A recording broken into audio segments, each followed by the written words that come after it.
Welcome to the news. ముందుగా headlines. Vijayawada Indira Gandhi స్టేడియంలో euphoria musical night. Musical night లో ముఖ్య అతిథులుగా CM Chandrababu, deputy CM Pawan Kalyan.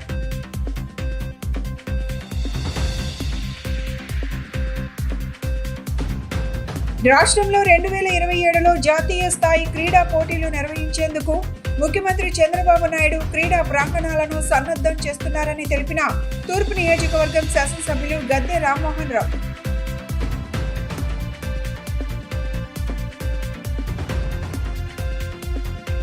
అఖిల భారత మాల సంఘాల జేఏసీ కార్యవర్గ ఎన్నిక, నియామక పత్రాల జారీ.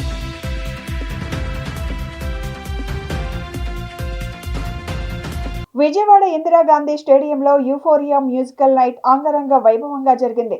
ప్రముఖ సంగీత దర్శకుడు తమన్ ఆధ్వర్యంలో నిర్వహించిన ఈ మ్యూజికల్ నైట్ లో ముఖ్య అతిథులుగా CM Chandrababu, deputy CM Pawan Kalyan, మంత్రి నారా లోకేష్, సినీ నటుడు బాలకృష్ణ హాజరయ్యారు. ముఖ్యమంత్రి చంద్రబాబు సతీమణి నారా భువనేశ్వరి ఎన్టీఆర్ ట్రస్ట్ ఆధ్వర్యంలో చేపట్టిన ఈ కార్యక్రమానికి విశేష స్పందన లభించింది. ఓవర్ తలసేమియా వ్యాధి గురించి అవగాహన కల్పించడమే లక్ష్యంగా మ్యూజికల్ నైట్ నిర్వహించారు.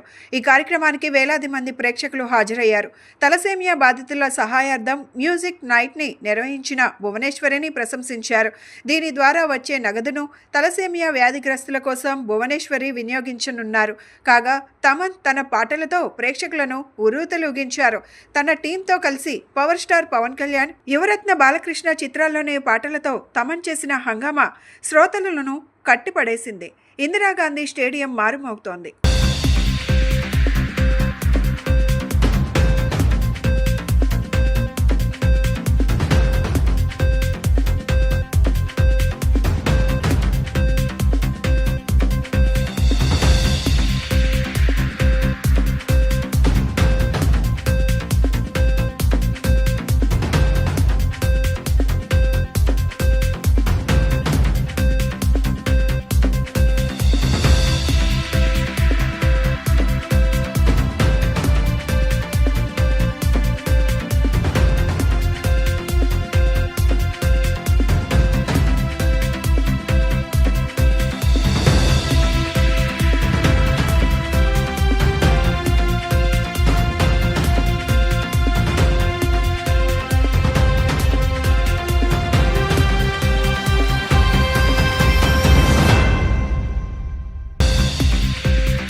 రాష్ట్రంలో 2027లో జాతీయ స్థాయి క్రీడా పోటీలు నిర్వహించేందుకు ముఖ్యమంత్రి నారా చంద్రబాబు నాయుడు క్రీడా ప్రాంగణాలను సన్నద్ధం చేస్తున్నారని తూర్పు నియోజకవర్గం శాసనసభ్యులు గద్దె రామ్మోహన్ రావు చెప్పారు.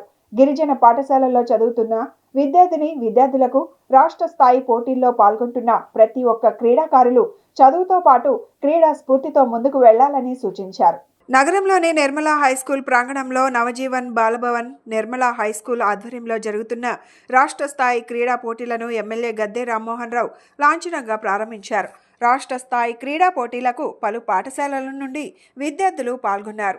ఈ సందర్భంగా ఎమ్మెల్యే గద్దె రామ్మోహన్ రావు మాట్లాడుతూ ముఖ్యమంత్రి చంద్రబాబు నాయుడు పరిపాలనలో ఉమ్మడి రాష్ట్రంలోని హైదరాబాద్లో జాతీయ స్థాయి క్రీడా పోటీలు నిర్వహించి ఎంతో మంది క్రీడాకారులను దేశానికి అందించడం జరిగిందని చెప్పారు.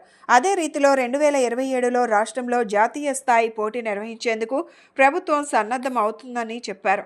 గిరిజన పాఠశాలల్లో చదువుతున్న విద్యార్థులు విద్యతో పాటు క్రీడల్లో రాణించాలని, క్రీడల్లో ప్రతిభ కనపరిచిన వారికి వివిధ ప్రభుత్వ సంస్థల్లో ఉద్యోగ అవకాశాలు కల్పించడం జరుగుతుందని పేర్కొన్నారు.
ఈ రోజున sports meet for tribal children ఇది గొప్ప కాన్సెప్ట్తో నవజీవన వారు అదేవిధంగా డాన్ బాస్కో వారు కలిపి మారుమూల ఉన్న పిల్లల్ని వాళ్ళ శక్తి సామర్థ్యాన్ని వెలికి తీయడానికి ఏర్పాటు చేసిన ఈ కార్యక్రమానికి నేను ప్రత్యేకంగా వారికి సంయుక్తంగా వారికి నా యొక్క అభినందనలు కృతజ్ఞతలు కూడా తెలియజేస్తాను. ఈ రోజున పోరాట పటిమ కలిగిన జాతి, నిరంతరం శ్రమించే జాతి, వాళ్ళ శక్తి సామర్థ్యాలు మన కొలమానం చేయలేవు. అనేక చోట్ల వాళ్ళు ఎవరైతే ఎంకరేజ్ చేశారో వాళ్ళందరికీ పేరు తెచ్చే విధంగా వాటిలన్నింటిలో ప్రైజులు తెచ్చిన సంగతి కూడా ఒకసారి గుర్తు చేస్తూ ఉన్నాను. ఈ రోజున ఆటలు అనేవి మన జీవితంలో ముఖ్యమైన భాగం.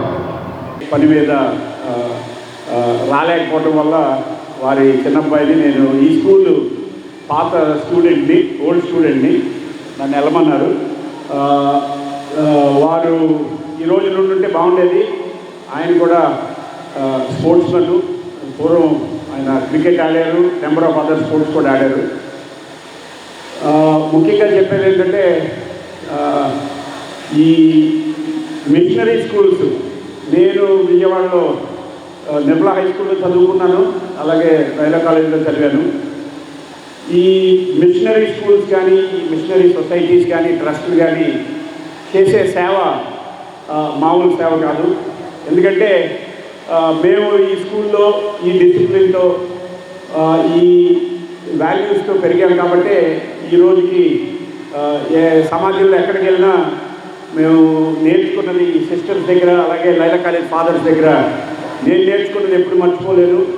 అఖిల భారత మాల సంఘాల జేఏసీ కార్యనిర్వాహక సమావేశం విజయవాడ గాంధీనగర్లోని ఓ హోటల్ నందు జరిగింది. ఈ కార్యక్రమంలో అఖిల భారత మాల సంఘాల జేఏసీ కార్యవర్గ ఎన్నిక మరియు నియామక పత్రాలు జారీ చేశారు.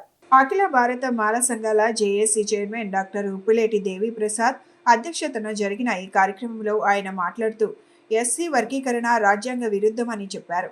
దళితుల హక్కుల అణచివేతను ఎదుర్కొనేందుకు కార్యాచరణ రూపొందించడం జరిగిందని తెలియజేశారు. మాలల హక్కులను కాపాడుకునేందుకు అఖిల భారత మాల సంఘాల జేఏసీ కృషి చేస్తుందని తెలిపారు. ఎస్సీ వర్గీకరణ రాజ్యాంగ విరుద్ధమని, న్యాయ విరుద్ధమని, సామాజిక విరుద్ధమని ఇప్పటికే న్యాయ పోరాటం మొదలుపెట్టామని చెప్పారు. డిసెంబర్ 15న గుంటూరు జిల్లా నల్లపాడులో మాలల మహాగర్జన కార్యక్రమానికి లక్షలాది మాలలు హాజరై ఎస్సీ వర్గీకరణను వ్యతిరేకించిన రాష్ట్ర ప్రభుత్వం ఎస్సీ వర్గీకరణ ప్రయత్నాన్ని మానుకోవాలని చెప్పారు. లేనిచో మాలలు క్షేత్ర స్థాయిలో ఉద్యమించడానికి అఖిల భారత మాల సంఘాల జేఏసీ ఉద్యమిస్తుంది అని తెలిపారు. ఈ కార్యక్రమంలో జేఏసీ వైస్ చైర్మన్ గుర్రం రామారావు, మహిళా అధ్యక్షురాలు నాగమల్లేశ్వరి ఇలా రాష్ట్ర నాయకులు, జిల్లాల నుండి నాయకులు పాల్గొన్నారు. ఈరోజు అఖిల భారత మాల సంఘాల జేఏసీ ఆధ్వర్యంలో కార్యనిర్వాహక సమావేశం ఇక్కడ జరుగుతుంది. ఇంకా కంప్లీట్ కాలేదు. చాలామంది వక్తలు మాట్లాడారు. చాలా కీలకమైనటువంటి సలహాలు, సూచనలు ఇవ్వటం జరిగింది. ఇప్పుడు జరుగుతున్నటువంటి ఈ యొక్క మాలల పోరాట ఉద్యమంలో భాగంగా ఈ యొక్క సమావేశం ఏర్పాటు చేయడం జరిగింది. దీని ముఖ్యమైనటువంటి ఎజెండా ఏంటంటే కార్యనిర్వాహక కమిటీని ఏర్పాటు చేయటం, నియమించటం, నియామక పత్రాలు అందజేయటం, అలాగే ఇటీవల రాష్ట్ర ప్రభుత్వం తలపెట్టినటువంటి సుప్రీంకోర్టు తీర్పు ఆధారంగా ఎస్సీ రిజర్వేషన్ క్లాసిఫికేషన్ చేయాలనేటువంటి ఉద్దేశంతో చేపట్టినటువంటి ఈ యొక్క మిశ్రా కమిషన్ కానివ్వండి. ఆంధ్ర రాష్ట్రంలో 70 లక్షల మంది మాలలు ఉన్నప్పటికీ దొంగ లెక్కలు చూపించుకుంటూ ఇవాళ ఎంతవరకు దిగజారిపోయారంటే మాదిగల మీద వాళ్ళకున్న ప్రేమ మాలలుగా ఉన్నటువంటి మమ్మల్ని కూడా తీసుకెళ్ళి మాదిగల్లో కల్పిస్తున్నటువంటి కర్మ ఈ కూటమి ప్రభుత్వంలో జరుగుతుంది. ఏ విధంగా అయితే మీరు మమ్మల్ని వద్దు అనుకుంటున్నారో అదేవిధంగా రాబో రోజుల్లో కూడా మాలల్ని కించపరిచిన, మాలల్ని అవమానించిన, అంబేద్కర్ గారి ఆలోచన విధానికి విరుద్ధంగా వెళ్ళిన ఏ రాజకీయ పార్టీ అయినా సరే మాలలతో పెట్టుకుంటే కాలక్రమంలో కొట్టుకుపోయాయి.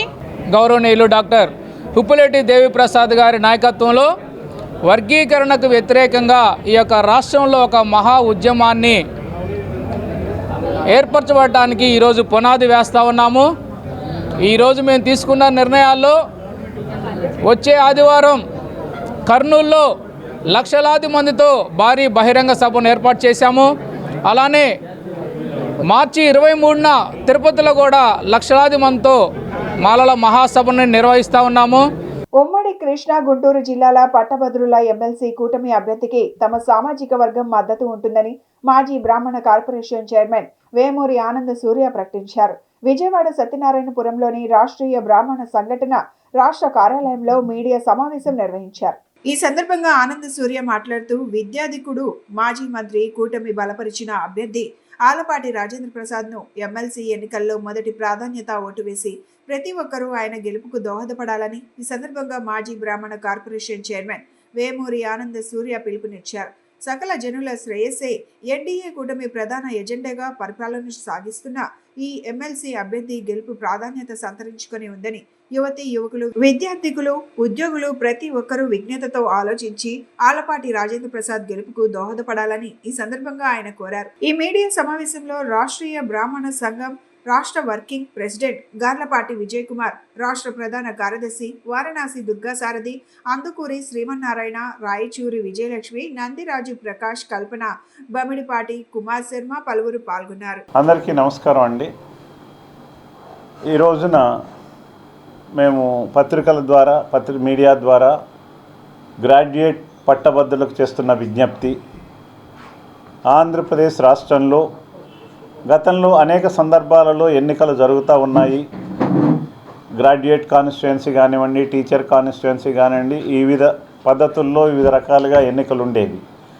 కానీ ఈనాడు పట్టభద్రుల నియోజకవర్గం నుంచి, అలాగే టీచర్స్ నియోజకవర్గం నుంచి ఎమ్మెల్సీలుగా ఈ నెల 27వ తారీఖు జరుగుతున్నటువంటి ఎన్నికలలో భారతీయ జనతా పార్టీ, జనసేన, తెలుగుదేశం పార్టీ నారా చంద్రబాబు నాయుడు గారు బలపరిచిన అభ్యర్థుల్ని గెలిపించాలని కోరుతూ, ముఖ్యంగా ఉమ్మడి కృష్ణా జిల్లా, ఇప్పుడున్నటువంటి ఎన్టీఆర్ జిల్లా కానివ్వండి, కృష్ణా జిల్లా కానివ్వండి, అలాగే పల్నాడు, గుంటూరు, బాపట్ల జిల్లాల నుంచి, ఉమ్మడి గుంటూరు జిల్లా నుంచి పోటీ చేస్తున్న శ్రీ ఆలపాటి రాజేంద్ర ప్రసాద్ గారిని వారి యొక్క ఓటును వారికి కావలసిన ఓటును వారి పేరెదురకుండా బ్యాలెట్ బాక్స్లో రిటర్నింగ్ ఆఫీసర్ గారు ఇచ్చిన పెన్నుతో 1 అని రాయవలసిందిగా, తొలి ప్రాధాన్యత ఓటును వారికే వేయవలసిందిగా, అందుకోసం 1 అని రాయవలసిందిగా గ్రాడ్యుయేట్ ఓటర్లందరినీ కూడా కోరుతున్నాం.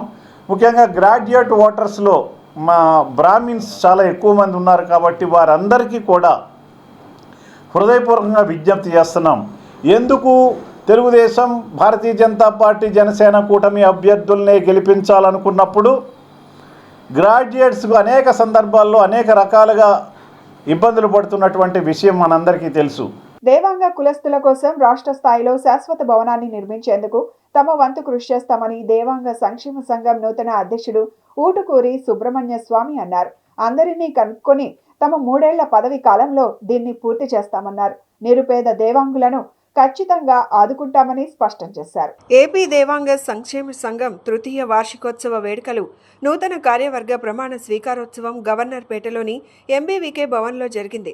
నూతన కార్యవర్గంలో వివిధ విభాగాలకు చెందిన ప్రతినిధులతో సంఘ పెద్దలు ప్రమాణ స్వీకారం చేయించారు. ప్రమాణ స్వీకార అనంతరం సంఘ రాష్ట్ర అధ్యక్షుడు ఊటుకూరి సుబ్రహ్మణ్య స్వామి, రాష్ట్ర ప్రధాన కార్యదర్శి మాటశెట్టి శివశంకరయ్య మాట్లాడుతూ దేవాంగ కులస్తులు చేనేత వృత్తిలో ఉన్నప్పటికీ ఆర్థికంగా, రాజకీయంగా ఎంతో వెనుకబడి ఉన్నారని తెలిపారు. తమ నూతన సంఘం వారి అభ్యున్నతికి కృషి చేస్తుందని స్పష్టం చేశారు. ముఖ్యంగా దేవాంగ కులస్తులకు రాష్ట్ర స్థాయిలో ఒక శాశ్వత సామాజిక భవనం కోరుతున్నారని చెప్పారు. అందరినీ కలుపుకొని దేవాంగ భవన నిర్మాణానికి కృషి చేస్తామని హామీ ఇచ్చారు. ఇది తమ 3 ఏళ్ల పదవి కాలంలోనే పూర్తి చేస్తామని స్పష్టం చేశారు. నిరుపేద దేవాంగులకు తమ సంఘం అన్ని విధాల చేదోడు వాదోడుగా నిలుస్తుందని వారు భరోసా ఇచ్చారు. ఈ కార్యక్రమంలో సంఘ నూతన కార్యవర్గ ప్రతినిధులతో పాటు దేవాంగ కుల ప్రముఖులు, పెద్దలు పాల్గొన్నారు. నా పేరు ఊటుకూరి సుబ్రహ్మణ్యేశ్వర స్వామి. నేను 2006, 2011 వైఎస్ రాజశేఖర రెడ్డి గారు సీఎంగా ఉన్న టైంలో మా అమలాపురం రూరల్ మండల ప్రజా పరిషత్కి నేను అధ్యక్షుడిగా పనిచేశాను. ప్రస్తుతం నేను శ్రీ కోనసీమ దేవాంగ సంక్షేమ సంఘానికి 2వసారి అధ్యక్షుడిగా ప్రమాణ స్వీకారం చేసి పదవి అలంకరించి మేము అక్కడ చాలా సంఘాన్ని బాగా డెవలప్ చేస్తూ ఉన్నాం.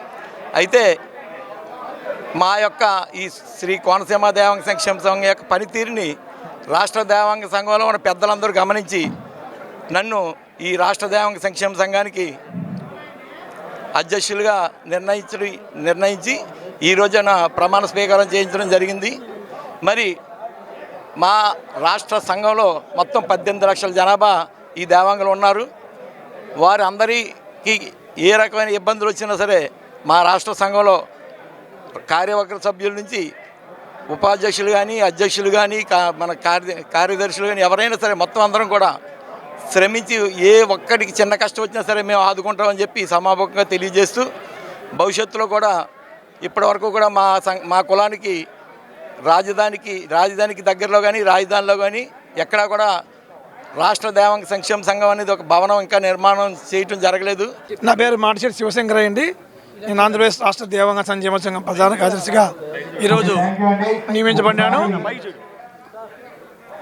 ఈరోజు జరిగిన ప్రమాణ స్వీకారం మా యొక్క సంఘం యొక్క ముఖ్య ఉద్దేశం ఏమంటే, ఈ రాజధానిలో దేవాంగ భవన్ నిర్మాణానికి మరియు పేద దేవాంగులకు మారుమూల గ్రామంలో కష్టం వచ్చినా వారిని ఆదుకునే విధంగా మా యొక్క రాష్ట్ర దేవాంగ సంక్షేమ సంఘం అనుబంధ సంస్థలు అన్నీ కలిసి పనిచేస్తాయని మీకు మీడియా ద్వారా తెలియజేస్తున్నాము.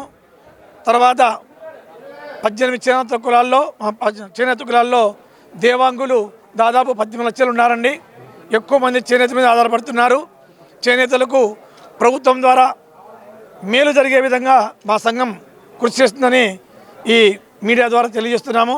కృష్ణా మిల్క్ యూనియన్ పై కౌలూరు పాల సహకార సంఘ అధ్యక్షులు తాడికొండ రమేష్ బాబు నిరాధార ఆరోపణలు చేయడం తగదని బోర్డు డైరెక్టర్లు పేర్కొన్నారు. విజయ బ్రాండ్ అనేది ఆంధ్రప్రదేశ్లో ఉమ్మడి సహకార సంస్థ అని పేర్కొన్నారు. 2019 నుంచి యూనియన్ చైర్మన్ గా చలసాని ఆంజనేయులు బాధ్యతలు స్వీకరించినప్పటి నుంచి లీటర్కు 26 రూపాయల పాల సేకరణ ధరను పెంచడం జరిగిందన్నారు. పాడి రైతులకు ప్రతి 4 నెలలకు ఒకసారి బోనస్ చెల్లిస్తున్నామన్నారు. గతంలో పోలిస్తే లీటర్కు 15 రూపాయల నుంచి 18 రూపాయల వరకు అధికంగా చెల్లిస్తున్నామని వివరించారు. కృష్ణా పాల సమితిపై కౌలూరు పాల సొసైటీ అధ్యక్షుడు రమేష్ బాబు నిరాధారమైన ఆరోపణలు చేయడాన్ని ధర్మకర్తల మండలి సభ్యుడు వేమూరి సాయి వెంకటరమణ ఖండించారు. చిట్టినగర్ విజయ డైరీలో కొందరు పాలక మండలి సభ్యులు శనివారం విలేకరులతో మాట్లాడారు. విజయ బ్రాండ్ అనేది ఏపీలో ఉమ్మడి సహకార సంస్థలకు చెందిందన్నారు. ఈ క్రమంలో విజయ బ్రాండ్ ఫెడరేషన్ ఇతర సంస్థలు కూడా దీన్ని వాడుకుంటుందన్నారు. అవన్నీ తమ సంస్థ ఆపాదించడం తగదన్నారు. ఏదైనా సమస్య ఆరోపణలు వచ్చినా సర్వసభ్య సమావేశంలో ప్రశ్నించే హక్కు పాడి రైతులు సొసైటీ అధ్యక్షులకు ఉందన్నారు. లేదంటే సంస్థ కార్యాలయానికి వచ్చి వివరణ కోరవచ్చునన్నారు. అలా కాకుండా సంస్థ దీర్ఘకాలిక ప్రయోజనాలను భంగం కలిగిస్తూ నష్టపరిచే విధంగా అవమానపరిచేలా ఆరోపణలు చేస్తే చట్టరీత్యా తగు చర్యలు తీసుకుంటామన్నారు. పాలక మండలి సభ్యులు అర్జా వెంకట నగేష్, దాసరి వెంకట బాలవర్ధన్ రావు, నెలకుద్దిటి నాగేశ్వరరావు పాల్గొన్నారు.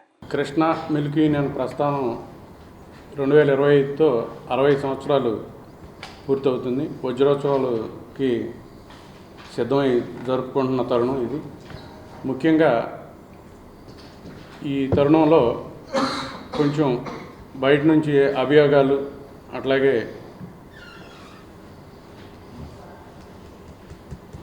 కొంచెం ఈ ఆరోపణలు చేయటం అనేది ఆనవాయితీగా జరుగుతాయింది పరిణామాలు. ముఖ్యంగా బ్రాండ్ విషయం వచ్చేదలకే విజయ బ్రాండ్ అనేది ఉమ్మడి ఆంధ్రప్రదేశ్లో అన్ని జిల్లాలకే సంబంధించిన అది ఉమ్మడి బ్రాండ్. దీనిపై సుప్రీంకోర్టుకి వెళ్తే కూడా సుప్రీంకోర్టు అది పాడి రైతులకు సంబంధించిన బ్రాండు విజయ బ్రాండ్ అని చెప్పారు. కృష్ణా మిల్క్ యూనియన్ విషయానికి వచ్చేదలకే విజయ బ్రాండ్ కింద కృష్ణా మిల్క్ యూనియన్ అని ఉంటుందండి. మనకి ఎవరితో కూడా ఏ ప్రోడక్ట్స్లో కూడా కో-ప్యాకింగ్ అనేది మనకు లేదు.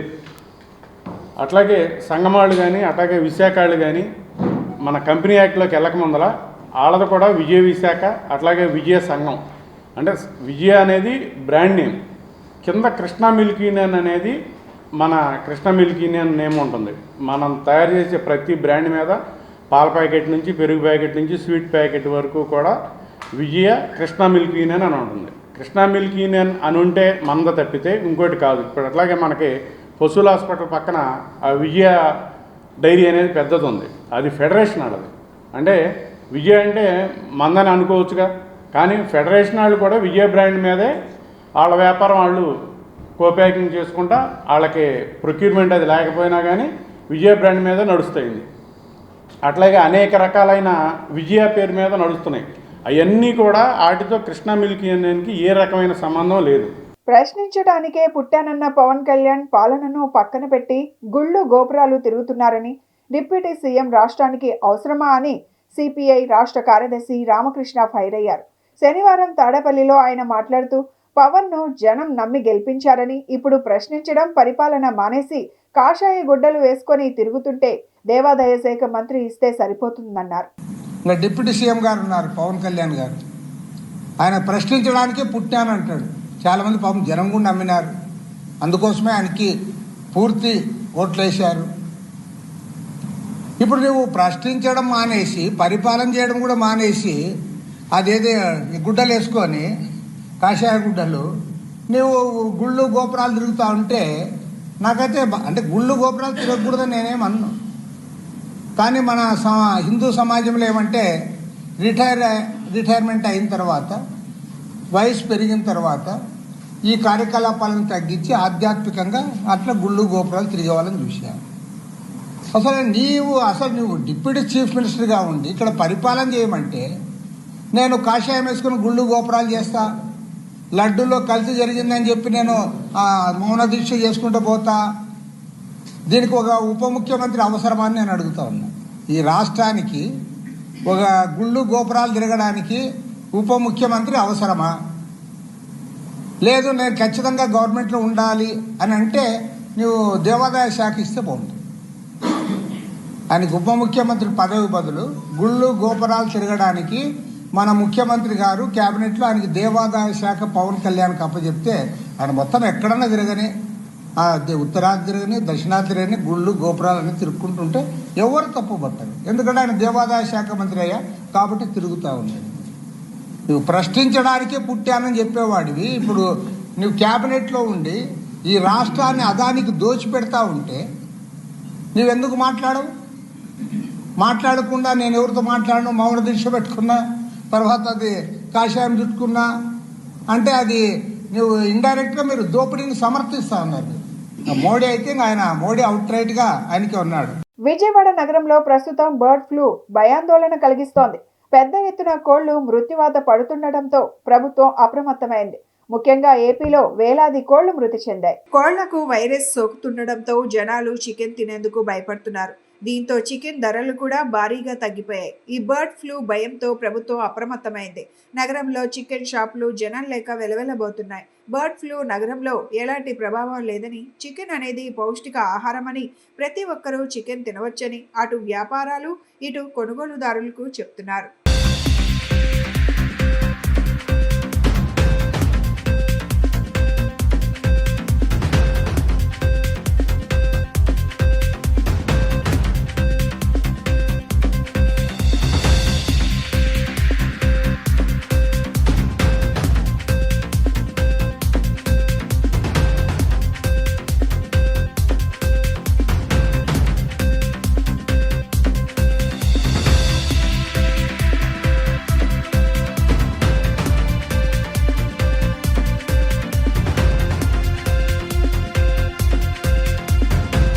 మానవ జీవితంలో భగవంతుని అనుగ్రహం పొందేందుకు ఎన్నో మార్గాలు ఉన్నప్పటికీ వాటిలో ధార్మిక కార్యక్రమాల నిర్వహణ ద్వారా భగవంతుని అనుగ్రహం పొందడం అత్యుత్తమ మార్గమని విజయవాడ నగరపాలక సంస్థ corporator TDP floor leader Nelibandla Balaswamy అన్నారు. తాడేపల్లి ఆశ్రమం రోడ్లోని బిఏ విల్లా నివాసులు బొడ్డకాయల దుర్గా ప్రసాద్, హైమావతి దంపతుల సహకారంతో తిరుమల తిరుపతి దేవస్థానం నిత్య అన్నదాన పథకానికి విరాళంగా సరఫరా చేస్తున్న 10 టన్నుల కూరగాయల వాహనానికి ఆదివారం ఆయన జెండా ఊపి ప్రారంభించారు.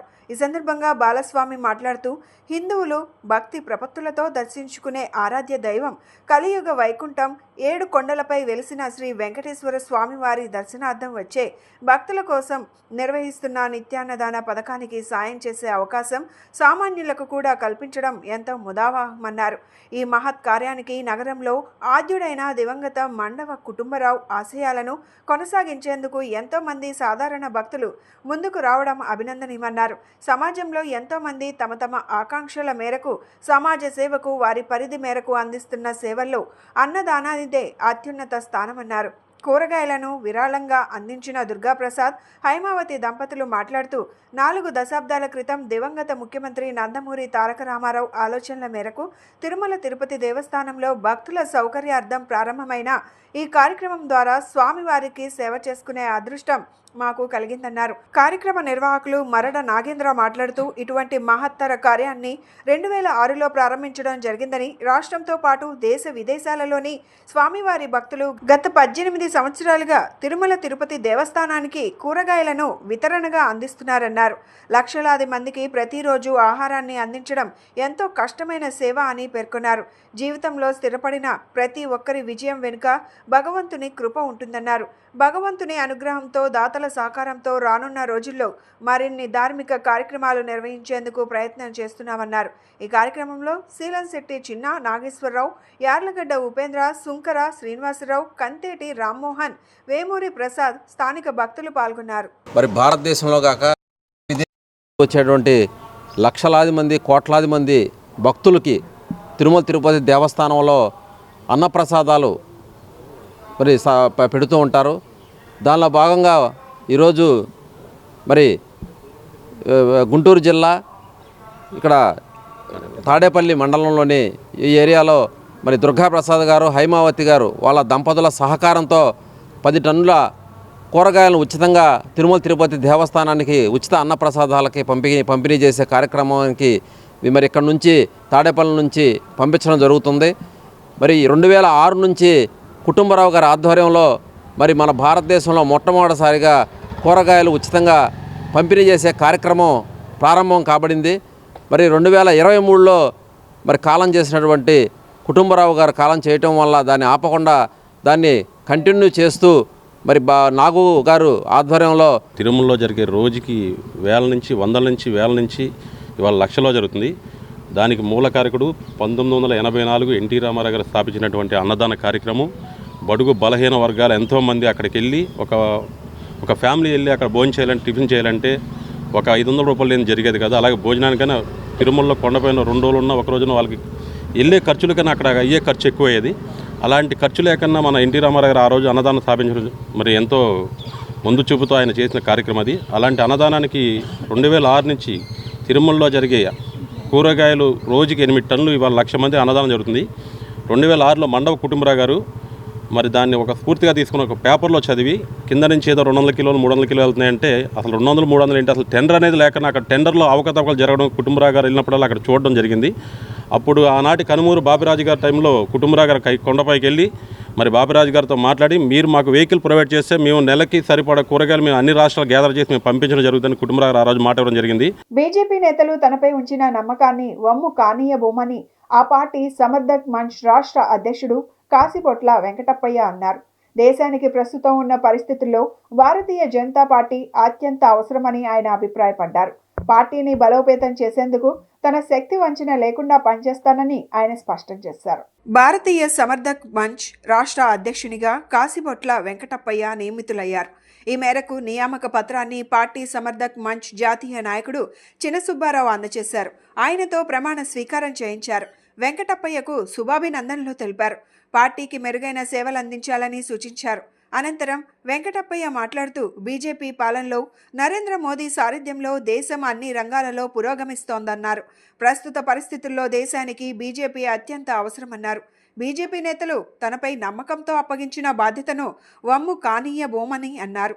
అత్యున్నత పదవులైన రాష్ట్రపతి మొదలు అన్ని పదవులను రాజకీయాలకు అతీతంగా బీజేపీ ఇస్తోందన్నారు. నరేంద్ర మోదీ, ఆదిత్య యోగి సారథ్యంలో పార్టీని బలోపేతం చేసేందుకు తన వంతు కృషి చేస్తానని వెంకటప్పయ్య స్పష్టం చేశారు. తనను నియమించిన సమర్థక్ మంచ్ జాతీయ అధ్యక్షుడు చిన్న సుబ్బయ్యను వెంకటప్పయ్య సత్కరించారు. ఈ సందర్భంగా వెంకటప్పయ్య సమర్థక్ మంచ్ నూతన కార్యవర్గాన్ని ప్రకటించారు. అనంతరం సమర్థక్ మంచ్ క్యాలెండర్ను ఆవిష్కరించారు.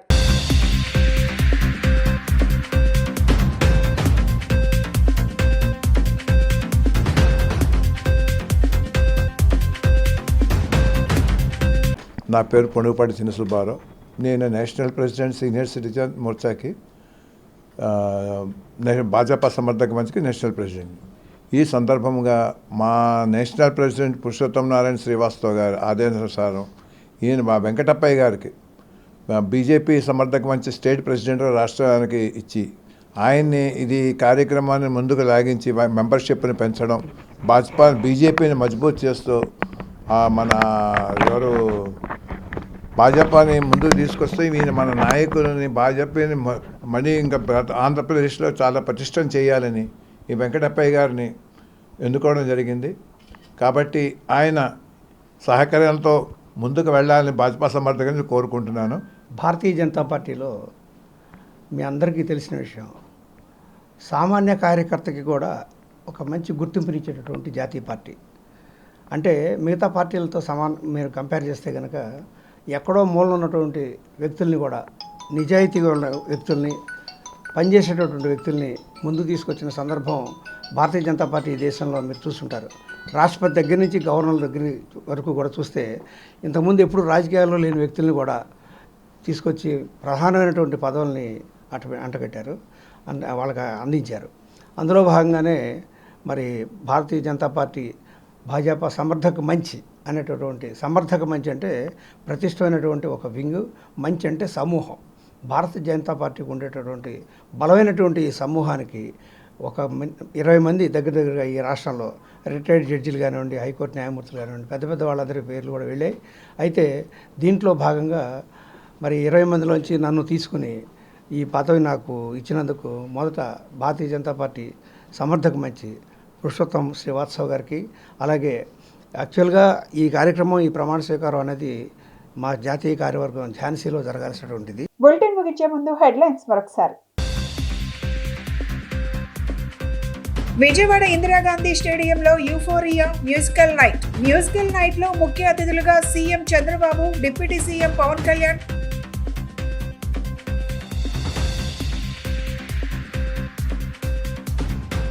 రాష్ట్రంలో 2027లో జాతీయ స్థాయి క్రీడా పోటీలు నిర్వహించేందుకు ముఖ్యమంత్రి చంద్రబాబు నాయుడు క్రీడా ప్రాంగణాలను సన్నద్ధం చేస్తున్నారని తెలిపిన తూర్పు నియోజకవర్గం శాసనసభ్యులు గద్దె రామ్మోహన్ రావు.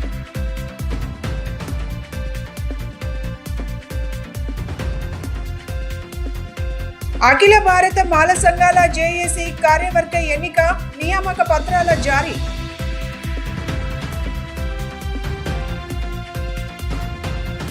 ఇవి ఈనాటి bulletin updates. Keep watching the news.